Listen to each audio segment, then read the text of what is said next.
Hey everyone, welcome back. Today I'm going to show you how to use AI features on Pinterest in 2025. Yes, Pinterest actually does have some AI tools built in, and they can help you find better results and customize your feed faster. Let's get started. First, open up the Pinterest app and log in if you're not already. Now head to the search bar at the bottom.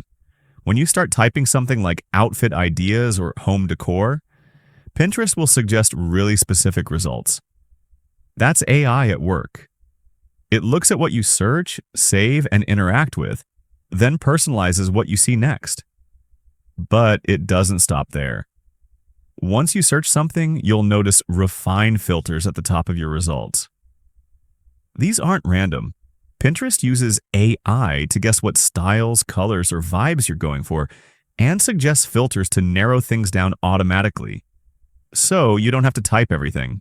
Now go to your profile, then tap Mini Profile icon at the top left and find Home Feed Tuner.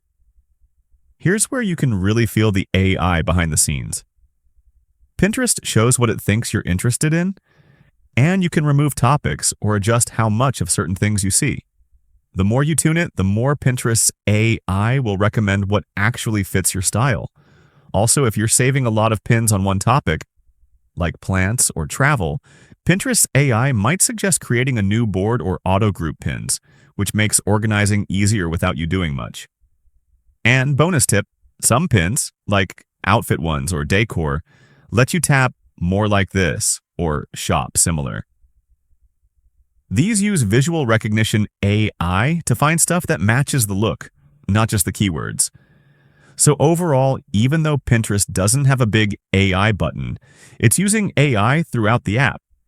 In search, personalization, recommendations, and even in what it shows you next. That's it for this one.